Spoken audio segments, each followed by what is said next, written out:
Hello my friends, this is Wake Angel 2001, and the new wave of Sonic stuff is starting to hit the targets around here. These are my acquisitions today, the Sonic Prime Baton Rouge from No Place, and Caterkiller from the 2.5 inch line. Of course, there was some more stuff which I didn't pick up. One was the 3-pack that has classic Sonic, Tails, and Knuckles in it.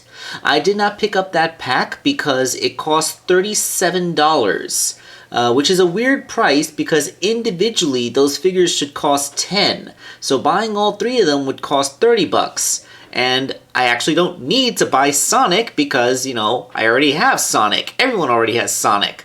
And it's not even like a unique Sonic. It's the same Sonic that they had individually packed in the very previous wave. So yeah, in the next wave, Classic Knuckles will be being released as a single where I'll be able to get them for $10. And I don't think they've announced the wave that Classic Tails is going to be in, but I'm pretty sure it's going to be the next wave. So yeah, wait a couple more months, get them for cheaper. Because at $37, that makes them 12 and change each. When, why are you're spending an extra 2 and change for each figure? Not to mention, this technically makes them a multi-pack hostage because, they're forcing you to buy a Sonic again. Maybe if it was just Knuckles and Tails by themselves for $24, maybe I could go for that. Because then I would be paying an extra $4 to get them sooner than I would if I was waiting for the individual releases. But then, I wouldn't also be forced to buy a Sonic that I don't need. But, whatever. Anyway, this isn't an admonition of their distribution model. This is a toy review. So the rest of this video is going to be dedicated to Caterkiller. And then there'll be a follow-up for Baton Rouge next time. Alright, so here's Caterkiller. Before I take it out of the package, let's take a look in there. When I first saw the pictures of this online, I was wondering if I had Mandela affected myself into thinking that the thing was supposed to be purple instead of pink. The fact of the matter is, it is kind of like a purple-blue color in the original game as its sprite, but this is the color of the original concept art for it. So they went back to concept art, not recreating the colors from the game sprite. I'm not sure if that was a good idea. You can see its wave mates include the first release of the 2.5 inch Vector figure. I should have posted a picture of this in the community tab, but I didn't buy it because, what am I going to do with a small Vector, right? Alright, he has 0.1 points of articulation. We'll find out where that point is when we get him out of the box.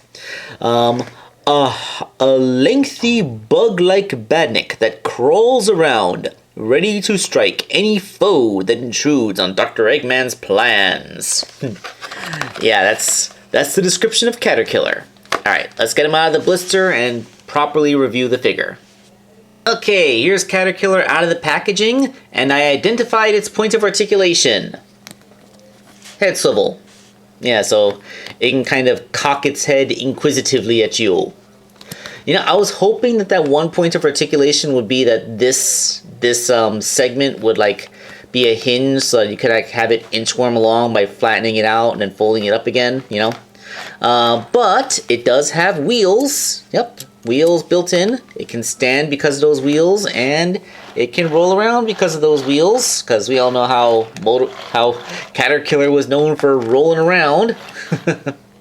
But yeah, I guess that's probably a good way to do it. I mean, yeah, what else could we really do? I mean, you could have just slightly flattened the bottoms of the circles and had it stand there. But, aside from making this segment a hinge, like I said, there really isn't much else to do with Motobug. Caterkiller, sorry, I'm going to be making that slip all this time. The purple is slightly metallic looking, so, it's a good robot color. It's a very metallic looking pink shade. The yellow spikes have been given also kind of a metallic gloss to them. So this looks like they attempted to make it look properly metallic like a robot should. I remember Caterkillers, the first time we meet them is in Marble Zone from the very first Sonic game. The thing that makes them special is that they're the first Badnik that you really have to focus on how you attack them. Because you can roll or jump onto their heads without, and then they'll destroy them. If you hit any other part of the Badnik, you will still destroy it, but then you'll also get injured on its horns, and then the segments will bounce all around, and you can also get injured in the bouncing segments.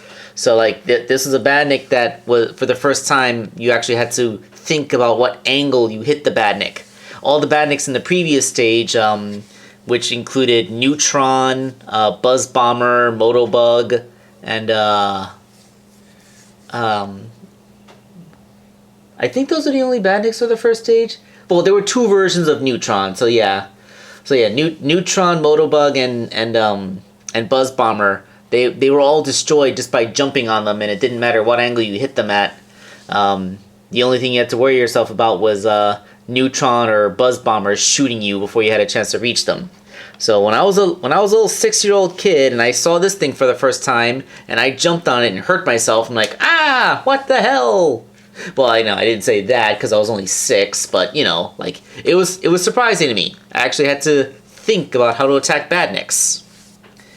Alright, so this is a very simple figure. There really isn't that much more to say. It looks good. It will blend in well with the rest of the Badniks from this collection. Fantastic. And it only makes the Buzz Bomber look like more of an outlier because, like, the Buzz Bomber is the one that went with the Lost World look. Everything else has been going with the more classic look, and it's jarring. So, yeah, like... Oh, Crab Meat! He was in Green Hill Zone too. How did I forget Crab Meat? But still, Crab Meat you could attack from any angle. It didn't matter.